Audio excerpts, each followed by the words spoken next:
I think there's something to be said about self-depreciative humor. In this section, we will explore what it means to comedians to make fun of themselves, as sometimes it is their repetitive bread and butter for opening up the audience. I saw that it was imperative for many comedians to break the ice by pointing out their own flaws to the audience without being polite about themselves. I just got on antidepressants for the first time in my life. Thank you. Okay, a little too supportive, but thank you, yes. My doctor, though, she did have to warn me.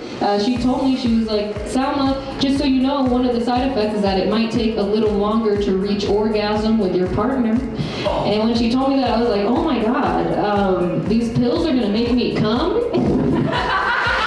Wow, like we're gonna get there? That's crazy. That's never happened before. I know, I look like I'm here to speak to the manager, I know. That's why I'm comfortable here, Greenwood Village, Colorado. You are my demographic.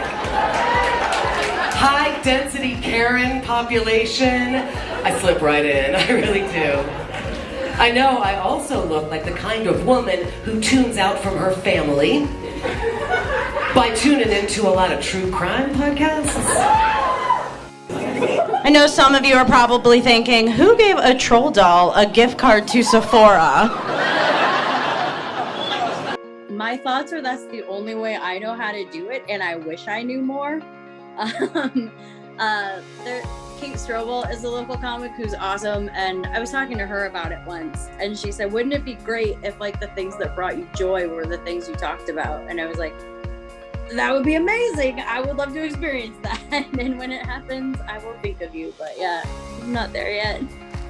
It's especially hard when you look like if someone gave a troll doll a gift card to Sephora.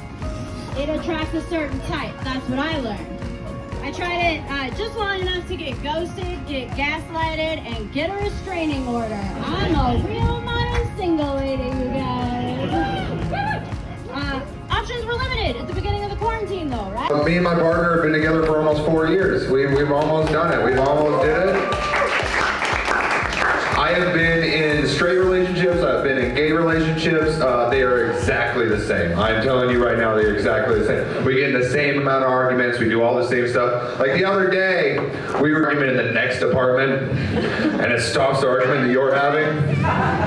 Like we were literally having one of those dumb arguments. You're just like, you take out the trash. No, you take out the trash. No, you do it. And then we just heard from the next apartment. This is the last time you cheat on me. Acoustic on this. It's exactly the same. Straight gay, I've never had somebody call me a faggot more except by my partner. I went to a zoo, and the first sign I saw that said, we have the most safe and secure tiger enclosure of all time. I'm not going to see the tiger that day. I am leaving. I almost got a DUI recently. I almost didn't, but I almost did. Because I was in my car, I had like 9 beers that night. I had cocaine in my pocket. I had beer cans on my car floor. I was a Cops episode waiting to happen, guys. I was about to be running down the road shirtless. I'm not drunk enough to talk yet. But no, I got pulled over by this cop, and the first thing he says when he comes to the window is he's just like, have you been drinking tonight? And I say no. Why? Always. And he's like, will you step out of the car immediately? And I'm like, yes, but my driver's side door doesn't work, so I have to crawl out of the passenger side, officer. I have no problem with that. I'll take it. You know, for the longest time, I've struggled with my self-image. I've struggled my whole life with something that they call severe body dysmorphia. Now, I didn't know that term until some bulimics from Instagram came and shoved it down my throat. But, that's what it is. And now, if you're wondering what body dysmorphia is, it's when I take my shirt off and I look at myself in the mirror, and to me, all I see is a frozen store-bought turkey.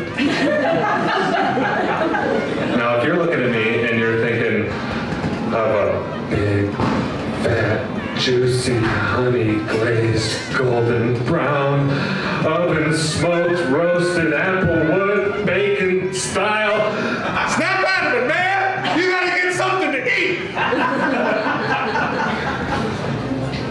But one of the least attractive things about me, and I'm fully ready to admit, is that I get a little jealous. Yeah. Yeah, there's nothing funny about it. For instance, I've been working on it. Like I was seeing this girl, and she got a text from a guy. I didn't know the guy. I didn't know what it was all about. But I'm working on myself. I'm making strides. And so just calmly, I'm like, Kellen, calmly, just ask her, who is it? How long has this been going on? What is going on, sister? She's like, oh, listen, pal. Now, why did I give her the Chicago accent? Easy. So that you guys don't get all horned up and try and take her from me.